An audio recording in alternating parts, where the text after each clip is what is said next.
So good morning, everybody. Welcome to another STC webinar. My name is Ben van Baars and I'm CEO for the Service and Technology Cluster. Very important session today, all about the IR35 changes, which is going to come into play and is really rather an important issue. And I'm very happy that we've got some experts in the room to talk about that to us. As you all know, this is part of a whole series that we do. So we have a number of STC members that present on their expert subjects. So please have a look at the STC website for any forthcoming events and obviously sign up for those that you're interested in. But also on our YouTube channel, we have a whole collection of previous webinars that have been run. So please do have a look at that as well. There's a lot of useful information in there. Just a little bit of housekeeping as per usual. So this session will be recorded and we'll share the recording with you all later on. We'll also share the slides with you later on, as well as relevant contact details. So if you did want to follow up afterwards with anybody from TechConnect, then you can. In terms of running the Q&As and all that sort of stuff, so we'll allow everybody to present, but we will have time for a Q&A at the end. So if you do have any questions, either put them in the chat during the event so we can ask them a little bit later on, or sort of by all means either raise your hand or give us a wave on the camera, and then we'll bring you in. So that's really about all there's to it. So with that, I'll hand over to Geoff.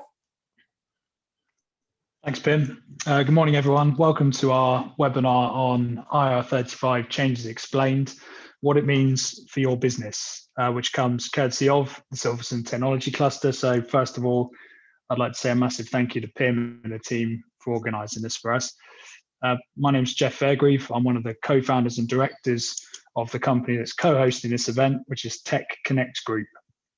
So we're a recruitment, networking and investment company. So as you'd expect, the IR35 legislation changes are having a huge impact on our industry and in turn our customers as well. So we put this webinar together to hopefully offer some useful guidance to companies, regardless of the stage of preparation you might be at with only 4 weeks to go. I'm very lucky to be joined today by two guest speakers, Nicole Slowey, who's Operations Director and perhaps more importantly, IR35 specialist at QDOS Contractor, and also Alex Bime, who's Technical Director and co-founder at DASIS Partners. In terms of an agenda, Nicole's going to kick us off with an overview on the legislation changes, including company responsibilities and best practice. I'll then provide hopefully some useful guidance on engaging contractors post April the 6th. And then Alex will highlight the benefits of outsourcing work as a viable alternative to contractors on site, things like statements of work, which is something we get asked about quite a bit. Just before we start, as Pim said at the top, I should remind everyone we will be doing a Q&A at some point at the end of the session, where I will undoubtedly be doing my best Boris Johnson impression and deflecting all awkward questions on IR35 to Nicole. So fully motivated, I'm sure, by the prospect of that. Nicole, would you like to kick us off? Sure. Thanks, Geoff. Good morning, everyone. As Geoff said, I am Nicole Slowey. I'm the Operations Director at QDOS Contractor.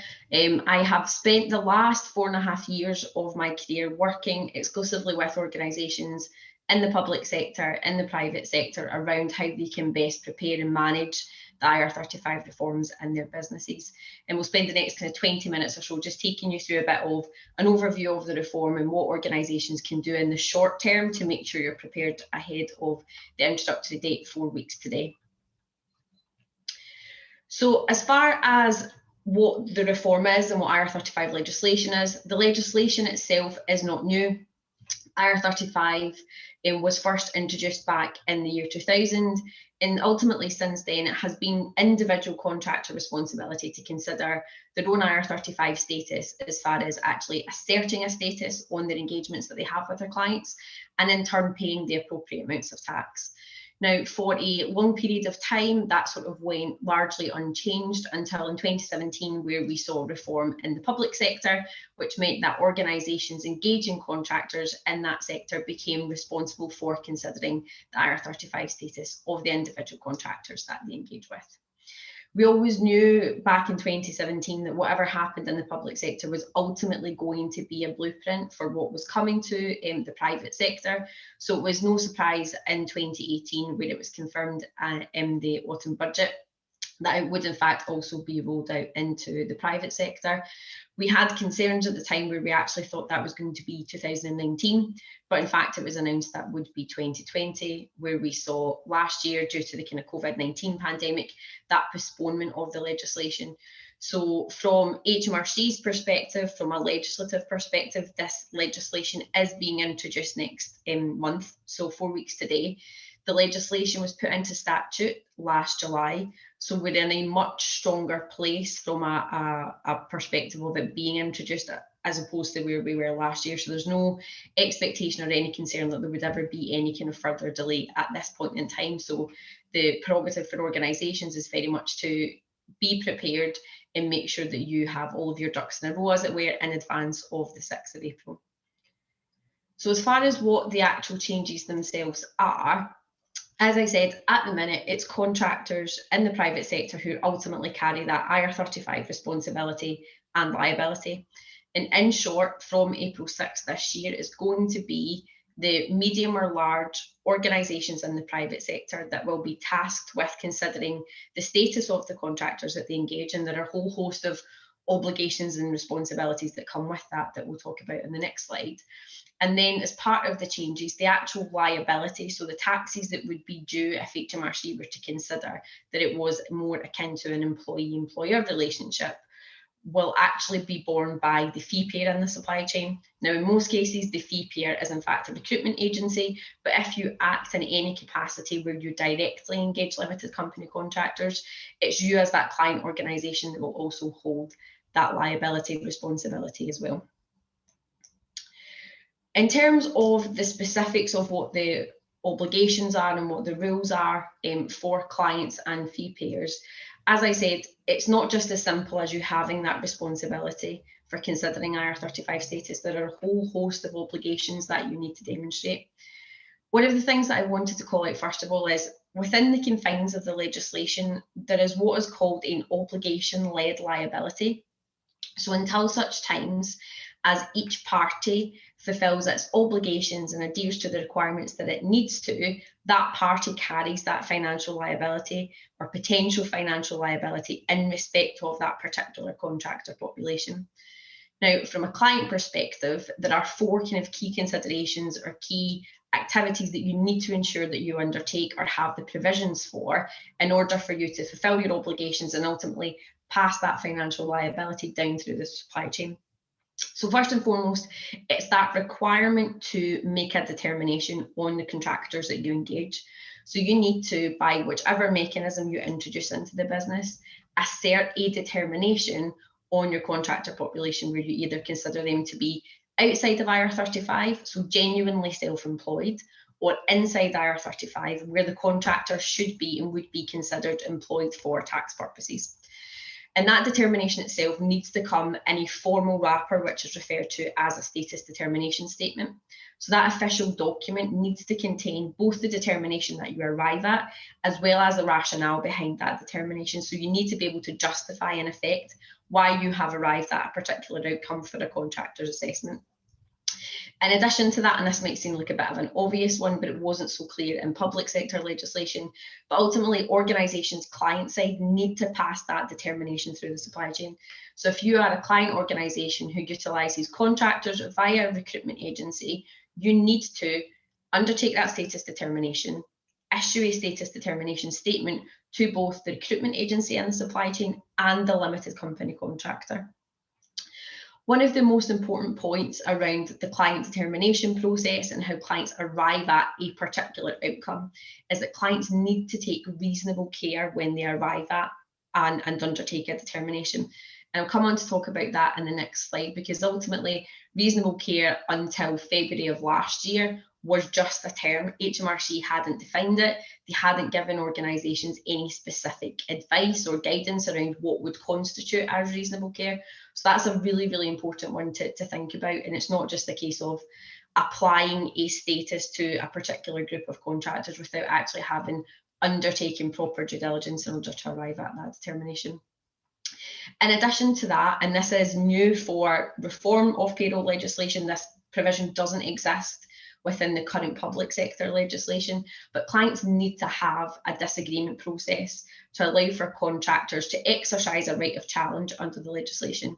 So if a contractor is in receipt of a status determination statement and they're not in agreement with the client, you need to have a mechanism by which contractors can raise those challenges to you and have a proper set out process within your business for managing it. Thinking about fee payers for a second, ultimately fee payers' responsibility is to apply the statuses and in turn apply the status determinations that have been issued to them via the clients in the supply chain. So where a contractor is considered inside IR35, recruitment agencies and fee payers need to make sure that the relevant employment taxes and NI are deducted at source before paying the contractor. And that in itself can come in a number of different structures. So either the recruitment agency can engage with the contractor on an agency PAYE basis, they can engage with the contractor via an umbrella company, or they could make what is known as a deemed payment to the contractor's limited company. So for clients and agencies, there is a bigger consideration beyond just making a determination. So if there are potentially going to be contractors that are inside IR35, there is some work to be done after the fact in order to make sure that the relevant contractual provisions can be updated to reflect that inside IR35 position, clarify the contractor's new engagement mechanism, and then also reflect any potential changes in rates. Because one thing that's important to bear in mind is where these employment taxes need to be paid, someone within the supply chain needs to meet the cost of that. So whether that's coming out of and if de facto the contractor's rate, or if the client is prepared to pay a proportion of that, where you might see a contractor's rate increase. These are all factors that need to be taken into account at the point following that status determination statement being issued. For agencies where contractors have been considered outside of IR35, everyone can continue as is. Contractors can continue to use their limited companies, no requirement for changes to contracts, etc. But ultimately, where HMRC may come in the future and undertake an investigation, it is the fee payer in the supply chain that carries that financial liability. So they would be financially liable in the event of an incorrect determination having been undertaken by the client, so long as the client can confirm that they have met all the obligations above in the client organisation section that we just talked about. So as I mentioned, reasonable care was only defined by HMRC in February 2020, and the provision for reasonable care under the private sector reform largely came from the activities and the work that were undertaken in the private sector, where lots of organisations took what I would say interesting and potentially more concerningly non-compliant approaches to considering IR35 status. So it's important for organisations client side to make sure that they think about how they can demonstrate reasonable care. Now, HMRC's guidance on reasonable care probably has somewhere in the region of about 10 bullet points in respect of what constitutes as reasonable care, and probably the same amount again of what doesn't constitute as reasonable care. So it's important that companies familiarise themselves with that to make sure that when they're making determinations, they're doing so correctly and compliantly. So some of the kind of key points that I wanted to pull out around what constitutes as reasonable care. So we have organisations can seek the support and advice of specialist professional advisors, such as a QDOS or any other kind of specialist tax type consultant. That doesn't go against the grain of the legislation. It's a pretty niche aspect of tax legislation. So there's no expectation, not even from HMRC, that organisations need to become experts on IR35 overnight. So you can engage the support of specialists to help you with that. Ensuring that when you make a determination, that determination remains valid. Where there are any changes in working practices within a client organisation, you need to ensure that you consider that and take that into account and potentially redo determinations when there are changes. So it's not just this one-off exercise. In addition to that, whatever process or assessment mechanism that you introduce into the business, you need to make sure that actually That process is being followed across the board. So whether that's being managed via your procurement teams or your HR teams or whomever it may be, it's important to audit and spot check and confirm that ultimately the processes that the business set out to be compliant with the legislation are being followed and being followed correctly in 100% of cases. And as I said, where there are any material changes in contractors' working practices, you need to make sure that that's reflected in a new determination. As far as what doesn't constitute as reasonable care, first and foremost, blanket determinations. Now, blanket determinations is where an organisation applies a particular status to a group of contractors where they haven't actually individually considered their circumstances. That is different, however, I would be inclined to point out, to organisations taking a policy decision to not engage contractors. The former is considered not compliant with the legislation. The latter is considered a commercial decision for an organisation to make. In addition to that, where organisations don't take into account all of the facts when arriving at a determination would be considered as not taking reasonable care. So you need to make sure that you have that whole view of how you engage your limited company contractors and take that into account and consideration when making those determinations. And another point which is really, really important as well is making sure that whichever process you bring into the business, that your employees that are representatives within the organisation who have been appointed to manage this process have been properly trained, that they are fully au fait with the legislation, they understand the business's position on aspects of status. And I think one of the important things that I want to point out at this stage is the responsibility and liability are the key changes in the reform legislation. As far as how contractor status is considered or how you assess IR35 status, that remains as is, as far as what it is today, what it was last year, what it was when the legislation was first introduced, and it's all around looking at contractors' contracts and working practices and laying that against the kind of key status tests that are born out of case law around things that you will more likely have heard of: substitution, mutuality of obligation and control. So it's important to make sure that the premise upon which you're making those determinations is accurate and reflects case law, and that you should consider HMRC guidance as part of that when you're looking to introduce those mechanisms into the business. The next couple of slides, I want to just focus specifically on what businesses can do over the next sort of 4 weeks. Now, I wholly suspect that most of your businesses are at least part of the way through your IR35 determination projects, and you may actually already be delivering SDSs at this point. However, I just wanted to demonstrate what a kind of short and efficient 3 to 4 week project could look like if businesses haven't yet started, or if you're perhaps just looking for some tips or reassurance that the process that you're following is going to get you to where you need to be. So kind of step one is ultimately around planning and documenting your strategy. And that principally starts with confirming what your determination process is. So will you be using HMRC's CESS tool? Would you be using a third-party partner advisory firm like a QDOS who can support you with the likes of determinations?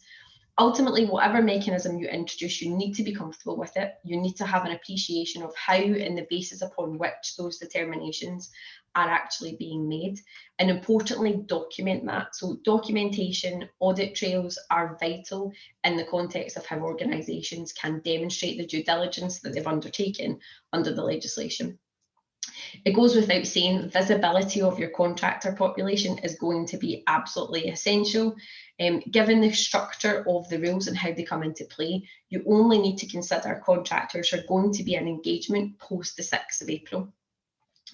Now, where you might be able to easily identify contingent labour contractors via your recruitment agency partners, there may be some other scenarios in the business where you're utilising services from consultancy firms or the likes, where it looks like a service provision on the surface, but there's potentially contractors being provided within those service provisions.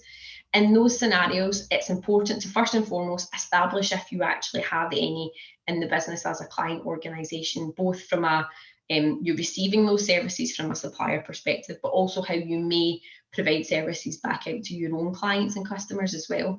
And as part of that, all you need to establish is engaging with those suppliers, which party has a responsibility for considering the IR35 status of those contractors.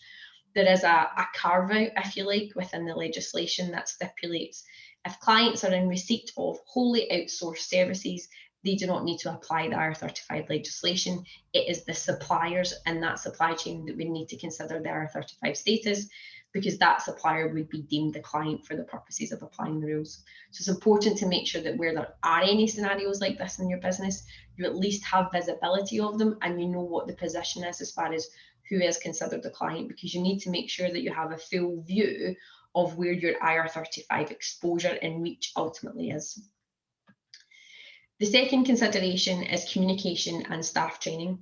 Now, from experience, the best, the most successfully kind of delivered IR35 based projects have been where there has been perfect communication throughout the entire project.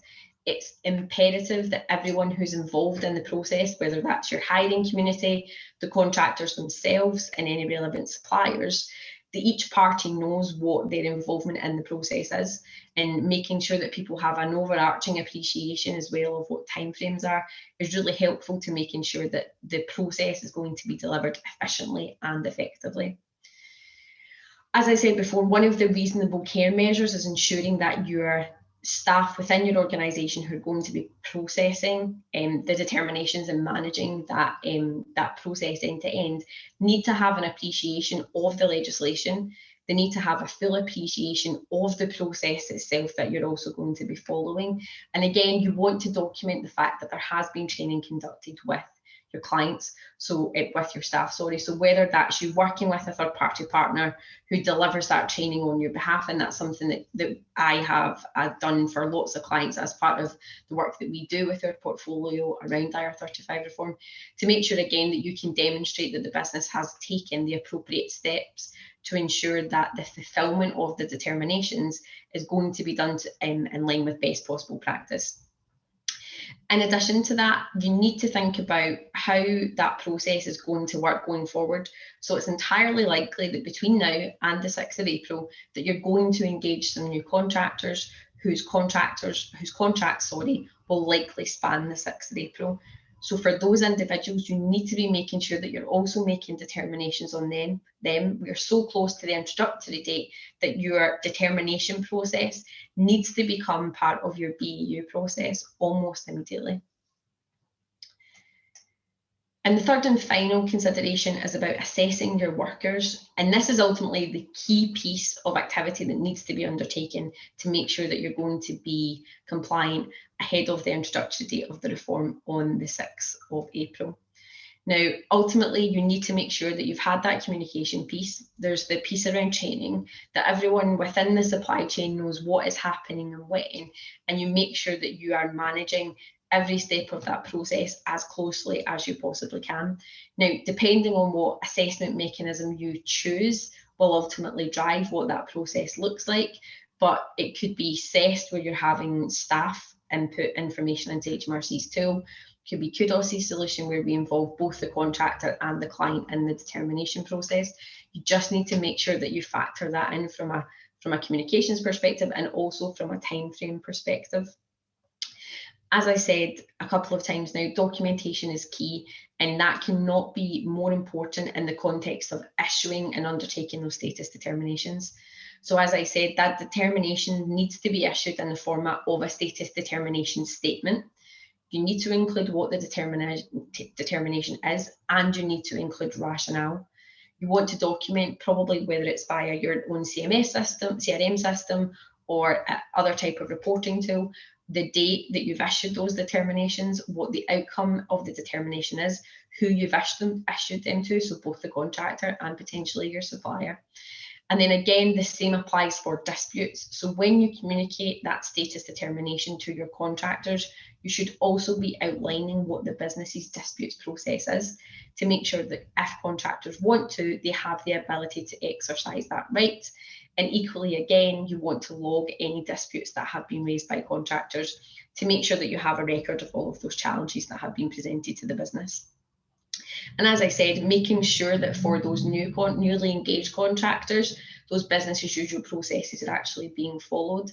And in the fullness of time, thinking about doing a review and making sure that you can make improvements where necessary, because ultimately your compliance processes shouldn't slow down the ability to go out and procure services for contractors, nor should they impede on your onboarding processes. So it's an opportune time, probably post the 6th of April, to have a bit more of a look at that. As far as what all those points look like in terms of a 4-week timeline, that kind of simple diagram sort of demonstrates it. So your planning, your documentation, your communication and training are the initial steps that need to be undertaken and undertaken quickly. We would always suggest that you allow for a couple of weeks for your assessment exercise. Now, this would vary quite a lot depending upon the scale of the contractor population that you have in situ within your organisation. And you also need to factor into that period what your disputes process is, and per the point that I made earlier around payments. So if you have contractors that are inside IR35, then again, you need to allow for some time to work with your suppliers in making those changes in respect of contractor terms and engagement mechanisms and rates, etc. In addition to that, like I said, you need to have that line in the sand point of ultimately where business as usual applies. Now, for me, I wholly appreciate that 4 weeks or a month is not a long amount of time, but it is possible to implement a simple and straightforward programme of work like I have outlined. But one of the things that organisations do need to think about is that whilst it's unlikely that you would have capacity to do a significant amount more beyond what we've just talked about, IR35 compliance doesn't stop at the point of the introductory date, and it's important that organisations think about bigger picture and wider due diligence as to how they engage contractors today versus potentially what they could do going forward. And that's an important piece that most businesses that we're certainly working with are factoring into their compliance strategy and plans over the coming months, whereby they want to allow themselves the opportunity to become compliant in advance of the legislation, but also take a much more holistic view, bigger picture perspective of how the business currently utilises contractors and what that could perhaps look like going forward. And on that basis, that will give businesses the opportunity to effectively optimise or introduce improvements that could better their utilisation of contractors going forward, whilst also making sure that they're fully compliant. So on that basis, I'm going to hand back to Geoff now, who's going to talk in a little bit more detail actually around some of those practical tips and bigger picture views of what organisations can do in terms of how to engage contractors going forward. Thanks, Nicole. Yeah, as Nicole just said, though, it is important to remember that although we only have 4 weeks left to the change date, companies are, of course, still at liberty to continue to assess their approach to IR35 and conduct further due diligence post April the 6th. So in this section, I mean, there's a lot of guidance to be given on the subject for the purposes of the presentation and the time we've got left. I've sort of put together 5 practical tips for engaging contractors post April the 6th, which I hope people will find useful. I should just remind everyone that the supporting notes to this section will be made available after the session, along with the presentation slides, just in case I'm going a little bit quick through these. So number 1 is champion the fair, robust and transparent assessment of workers. This might sound obvious, but it is important to remember that these legislation changes represent a huge cultural shift for the contractor population in the UK. And given that companies now essentially hold full responsibility for making determination of the contractor's IR35 status, we think it's really important that companies can clearly demonstrate the rationale behind the determinations they make. We'd advise that companies try and make the process as open and as collaborative as possible, purely because you're likely to have less disputes that way, but also strengthen contractor retention and potentially enhance your company's reputation in the market. Tip number 2 is establish a clear procurement and engagement policy. So it's really important to remember that developing an official internal framework around engaging contractors is key to achieving IR35 compliance. So the main purpose of a policy like this should be to basically clearly define the circumstances under which an off-payroll worker would be engaged and also via which model. So it may be useful in there to also define things like the type of contingent workers. So are they an agency worker? Are they an independent or direct contractor? Is it an outsourced worker? But ultimately, having a well-established contractor engagement policy in place will be hugely favourable should the HMRC auditors come calling, heaven forbid. Number 3, evaluate the manner in which you engage contractors. Now, quick disclaimer, evaluation doesn't necessarily mean things have to change. It should go without saying that any changes that you do make must be suitable for the business from an operational perspective, and also must genuinely be able to happen. But nevertheless, obviously with the IR35 changes coming, this might actually be a good time for companies to assess whether or not the way in which they engage contractors is actually right for their business. So I've given you a few practical examples here. There are lots of these, but again, for the purposes of this presentation, for example, you may wish to consider whether the work can be broken down into deliverables or milestones, and the contractor be paid on completion of work rather than a daily or hourly rate, as it has been in the past. You may wish to consider where and when the work occurs. So does the contractor need to be on site, or can they complete all or some of the work remotely? Is it appropriate, for example, that the contractor only to be asked to carry out the scope of work in their contract rather than switching them between projects as the business sees fit? So these factors can all be considered more indicative of a business-to-business relationship between company and off-payroll worker, and therefore suggestive of the fact that it's outside of IR35. Number 4, as Nicole mentioned earlier, review and amend contracts to reflect policy changes. So essentially, in the event of an IR35 inquiry, HMRC will ask to see written evidence of the contracts. So it's crucial that the information presented in those documents is consistent and accurately reflects the working practices that are on site. Also, if your company is engaging contractors via an agency, you should review the upper and lower contracts to ensure they uphold the validity of working practices like right to substitution, control, how the agency engages limited companies using insurance, and things along those sorts of lines.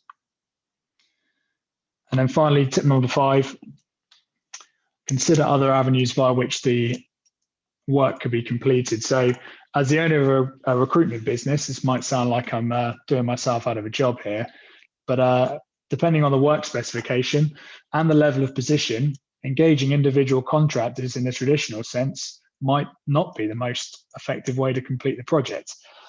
You may wish to consider alternative models like statements of work or outsourcing packages of work to other providers, where you're still essentially utilizing the expertise of an external supplier, but just in a different manner. I mean, thankfully, we have some pretty close ties with companies and consultancies that offer these sorts of services to help our customers in that regard.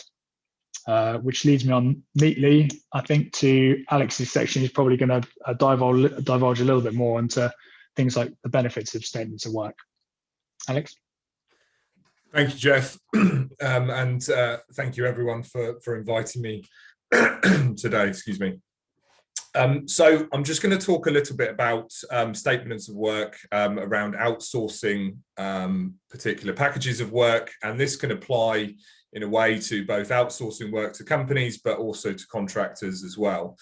So the thing to remember, I think, first off, is that the statement of work doesn't have to be an arduous task that adds lots of extra workload to you guys, to managers. And it can be a great way of marshalling the work that needs to be done, and a great way of avoiding miscommunications, disputes, or any problems through that process. So the aim of the statement of work really is to accurately convey the work that's required by the client to the outsourced party or contractor. So in doing this this particular statement of work, as I said, you can actually allow the work to be completed more efficiently, and as Geoff touched upon there, you can modify some of the payment terms that you're working on to ensure that payment is made once the work is actually completed. So some of the key areas of the statement of work, and following some research that I've been doing over the last few months and working with Geoff on this, I think one of the good ways to move forward is to create a template for a statement of work, so that you, as work starts to come through, you can fill that out with the correct details that you know works for your organization, and it doesn't become this arduous task over and over again to rewrite these statements of work. So some of the key areas that should be clearly defined within the statement of work are at the bottom here. So project objectives, what you want to achieve from this particular project or outsourced package of work.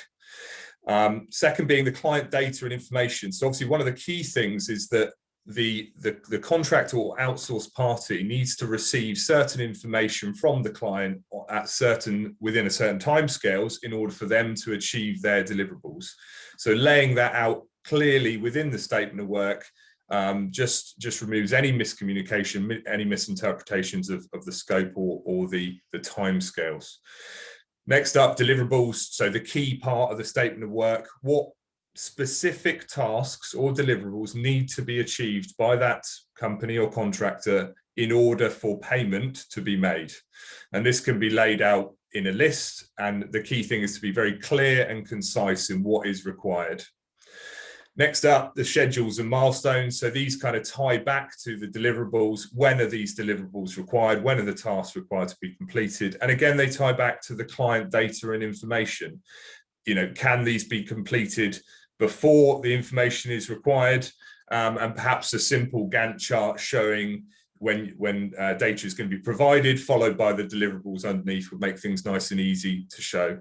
And clear between both parties. So these statements of work can be written by the client themselves. They can also be written working with an outsourced company who have got experience of doing this and supporting clients. The final section obviously includes terms, conditions, payment information, a little bit of what Geoff was saying around the different ways of paying contractors based on, rather than the typical time and materials contract, it would be based on the deliverables and what is actually completed.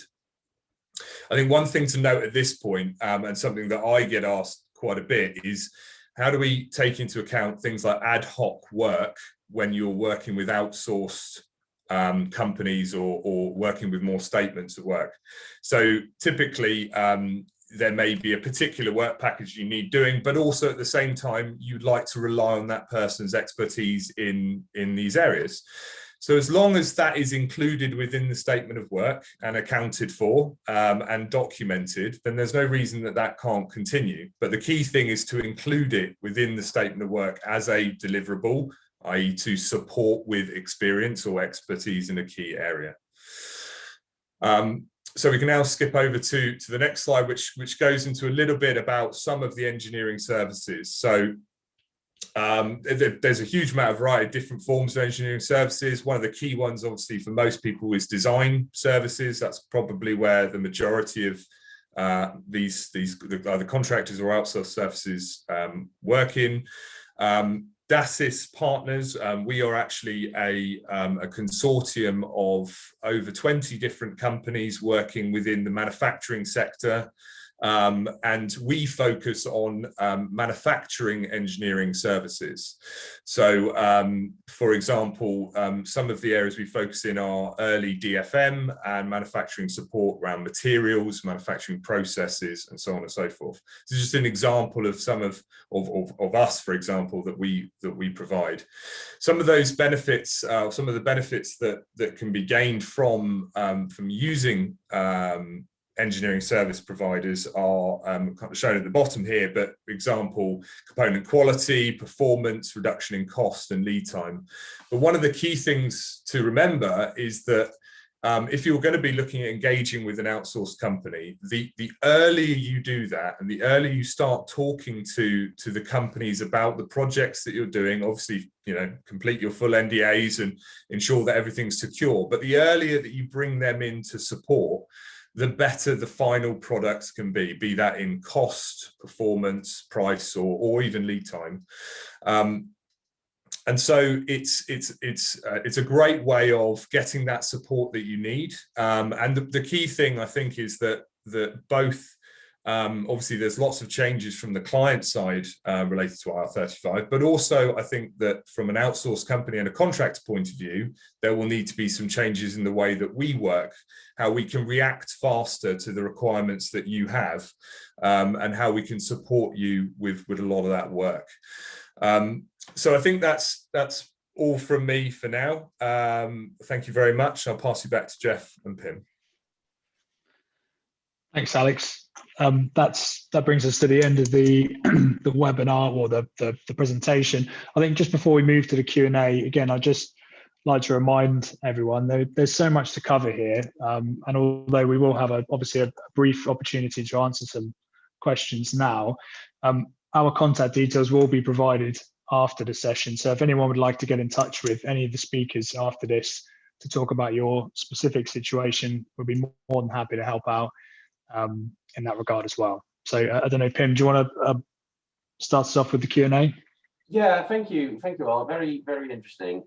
Very good. Well, let's first ask if because I do have a question, but does anybody else have any questions? And yeah, so let's bring Andy in, and then I'll ask mine later. So hi everyone, I'm from Hart Technology. So our business is pretty much working with associates and, if you like, technical partners. So I guess really what I wanted to sort of share and actually ask as well, to make sure I'm doing things right and my understanding is correct. Our associates, which you may class as contractors, they've got their own limited companies.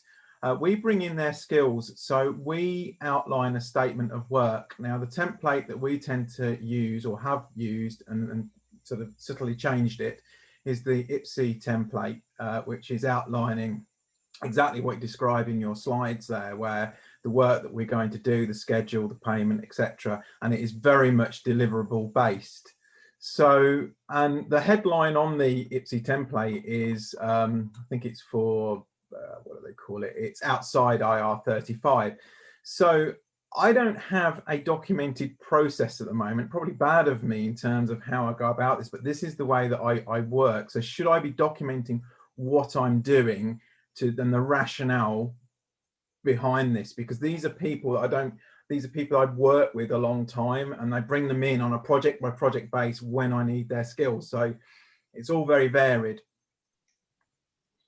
Yeah, so from an IR35 perspective and the responsibilities that you would have, Andy, is in addition to having that kind of compliant term statement of work type document, which is vital, because it's vital and it's really useful for setting out actually positive working practices from an IR35 perspective. But ultimately, you'll still have that responsibility to make an assessment on each of those contractors that you engage as and when you engage them. So where you are comfortable with what that process is and the mechanism that you're going to use, coupled with having compliant contracts, that's all something that I would put into a compliance Bible or reference document that just sets out the basis upon which you engage contractors. So it's for specialist projects, you have an associate pool as such, and that's how you identify the individuals and all these sorts of things, and set out the basis upon which you engage them and the types of services that they typically provide to the organisation. And then within that, you want to set out a bit around the contractual position, as well as then the process and that you follow for then undertaking those status determinations and issuing them in turn to the contractors at the point that they start those engagements, for engagements going forward, and then obviously issuing them for your incumbent workers in advance of the 6th of April. Oh, that's perfect. Thank you, Nicole. Could we maybe hook up or pick up afterwards to discuss that in a little bit more detail, because I don't want to, take over the Q&A. So could we catch up with that after? Thank you. Very helpful. Thank you very much. Yeah, excellent. We just have a question on the chat from S.E. Robertson. My question is, if we only have a window cleaner and a gardener that attend periodically, do we just need to complete a SDS to confirm to them they are outside IR35? Don't know who wants to take that on. What do you think, Nicole? So and I had an interesting conversation with a client yesterday where I actually went through with them a whole list of a variety of different types of suppliers where they needed to establish whether or not they had a responsibility to undertake those determinations. Now, it ultimately comes back to the point around what is the service that they're actually providing you with. So are you procuring the services of a gardener, i.e. you have a contract in place, you need a gardener, or are you engaging a landscaping firm to provide services X, Y, and Z? In all likelihood, it's possible that the individuals that you are working with, whether it's cleaners or gardeners, it's going to be micro entities ultimately. They might be owner managed. So in terms of what HMRC's definition of a PSC is, insofar as there isn't one, but there are considerations around what we constitute as a PSC, it ultimately depends on what the nature of the service provision is as to whether or not there's a requirement to undertake that status assessment.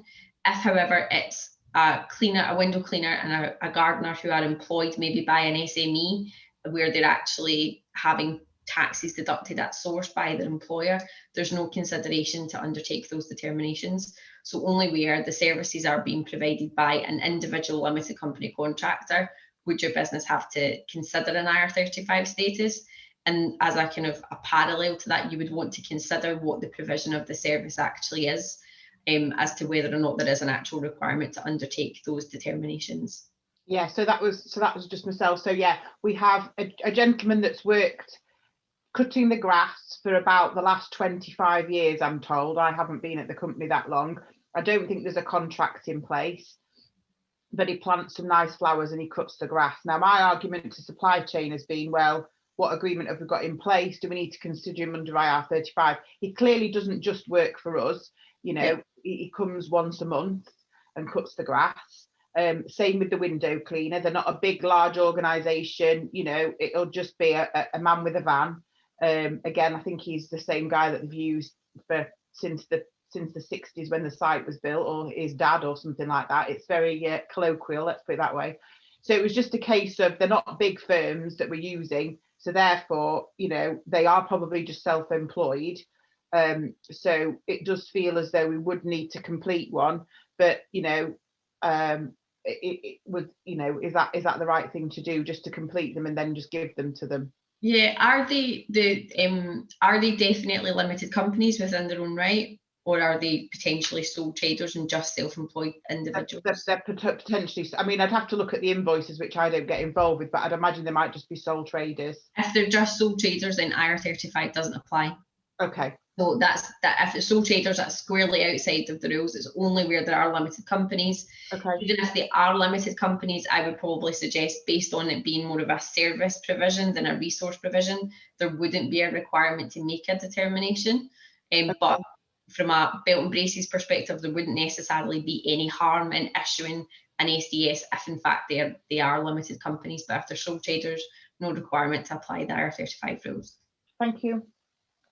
Just quickly on that, I guess it's sort of related in terms of exemptions. I don't think we've mentioned it already, but there is a small company exemption as well that might apply to some of the people on the webinar or some people in the STC PIM, where, and Nicole can correct me here if I'm wrong, but if the company's under an annual turnover of 10.2 million, or it has a balance sheet of no more than 5.1 million, or less than 50 employees. So I think as long as you satisfy two of those three, then you are exempt from these regulations as well. Is that correct, Nicole? Yeah, that's right. So the rules from a client perspective only need to be considered if your company is considered medium or large. So if you meet that criteria that Geoff set out there around being a small company, then it's current contractor-based IR35 rules that apply. So it's the individual limited company contractors that would retain the responsibility for considering their own IR35 status. If your organisation does meet that small companies criteria, we would always recommend that you bring in a form of process to monitor the growth of the company, so that when and if you reach the threshold being considered a medium or a large business, you can in turn start to look at introducing processes that will make sure that you will have fulfilled your responsibilities as and when you meet that particular threshold. Excellent. That actually ties in very nicely with a question from Liz Appleyard. which it says IR35 applies to large and medium-sized companies. Is there any indication that it will be made to apply to small and micro businesses in the future? At the minute, the rules are specifically set out to only cover medium and large organisations in the private sector, in public sector and third sector entities. As with any piece of tax legislation, there will always be a question where HMRC is allowing for different rules to run concurrently around the same individual. So the principles that could apply to public sector rules, which then moved into the private sector, in theory could be applied around organisations considered small, potentially having responsibilities in the future. That would ultimately need to go through a formal consultation process. So if that is going to be on HMRC's radar as far as kind of development of that as a feature of the legislation, I think we certainly have a considerable amount of time to do that, but I wouldn't necessarily say that it was entirely off the cards. Like I said, it's having two concurrent sets of tax rules applying to effectively the same population of workers, differentiated just by who it is your client is. We don't suspect that HMRC would want to have that in place for too long. But like I said, we have a bit of time yet, because ultimately we would need to go through a form of consultation on the legislation to introduce a change like that. And it might come down to how much money is required as well. There's another question here from James Kench. We are a small company, but supply both full-time staff and contractors to provide services into much larger clients. Even if we do undertake status determinations, is there a chance that liabilities of a larger client could accumulate over time and be passed down to us in years to come? So if, and I'll play this back and James can correct me if I'm wrong, if you are providing full-time staff and contractors to your clients, then it's possible that you're not just providing resources and that you could in fact be supplying services. So there's a consideration around whether you're providing an outsourced service provision or not. However, given the fact that you're small doesn't take away your fee payer responsibility. So if you're providing services into your client organisation and at the minute it's being considered a resource provision, then you carry that fee payer responsibility. So if a client is making determinations, issuing them back to you for those contractors who are being provided on a limited company basis as opposed to your staff, then per the rule of the legislation, you could in fact be liable in respect of those determinations if the client was to get them wrong. So ultimately it comes down to having a full appreciation of what the nature of the service provision is between you and your client. If it's resources, then you're a fee payer and your size doesn't matter and you would carry that financial responsibility and liability.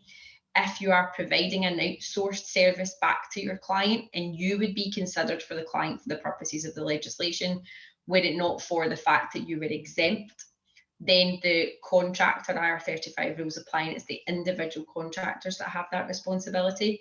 So what I would always suggest in those types of scenarios is that you seek some advice around making sure that you're comfortable around what the nature of the engagement is between you and your client, in order to establish who has the IR35 responsibility, because that's ultimately what will drive the risk that you ultimately have under the legislation as it is at the minute. Thanks, Nicole. That's really useful. Is there any case law that would support this kind of scenario, or are we still at the too early in this kind of process here? Yeah, so the outsource versus resource provision, we don't have any case law. So we have a view that HMRC will actively be targeting organisations who have those types of relationships where perhaps outsourced services are being used as a mechanism to get round the legislation. Legitimate service provisions may accidentally get caught up in that, but we have no basis or test for that point and how that then implicates or impacts IR35 activity. We've seen a real increase in the public sector of service providers being introduced to supply chains. Lots of public sector bodies have very much got a view of, okay, you're on a framework agreement, it's a service provision, when in reality it's more like a resource provision. But that part of the legislation as such hasn't necessarily been tested. HMRC's activity of IR35 compliance across the public sector since the introduction has been somewhat sporadic, but they ultimately have a greater level of control over what they can do with public sector bodies versus what they could do in the private sector. So that's an area that we will definitely, from our side, be keeping an eye on and need to kind of wait and see what HMRC do from a compliance activity perspective. But where the clients can't just transfer or pass down liability, it's very much going to be driven by the nature of the engagement that you have with your particular client that will then define what responsibilities each party have in that supply chain.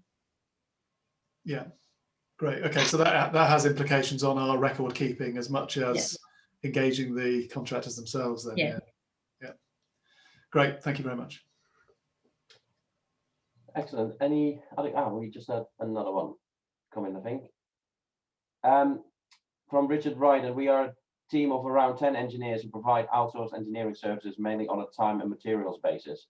Do our clients need to have and provide a status determination? It very much will be driven by how outsourced your outsourced engineering services are. So if your client is requesting 10 engineers to undertake a piece of work, then that would be more akin to a resource provision, and the client would have the responsibility at that point. So the point around outsourcing and statements of work and scopes of work is something that we've certainly talked a lot about and issued a lot of content and webinars around. But effectively what you need to get a view of is how much of a wrapper does your organisation put around the service that you're providing back to the client? Are you financially responsible and liable for the delivery of the outcomes as is required by the client, or are you just putting in resources in there on a time and materials basis, even if you might be calling it service provision? So again, to that point, it very much depends on what that engagement is between you and your client. So you can look to get a review undertaken on that scenario in order to ensure that the relevant parties in the supply chain have a clear understanding of the nature of that relationship and who has responsibility. But if it's a resource provision, the client would have responsibility for SDSs. If it's a service provision, then you as the supplier would have that responsibility, subject to you be considered a medium or large company. Is there any? Thank you for that. Is there any guidance available on this online or whatever, or do we have to rely on people like yourself to discuss this sort of thing? HMRC do have some guidance, Pim. So what I'll do is I'll ping over to you the section from the Employment Status Manual that talks about outsourced services. I can also share with you a link for a webinar that we've done specifically on outsourcing. If anyone is interested, you can go and have a look at that.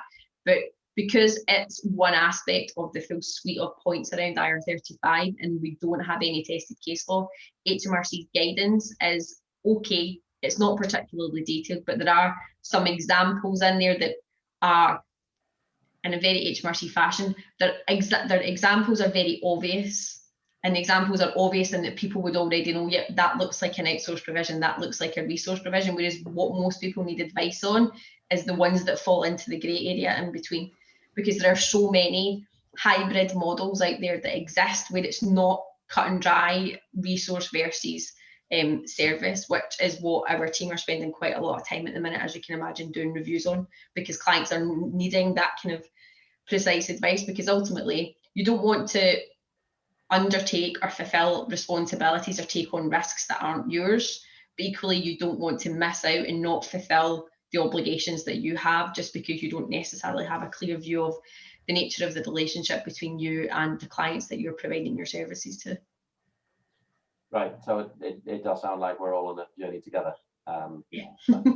That's very, very interesting. If you could please send those links through, then we'll make sure that we include them in a follow-up email. That would be great.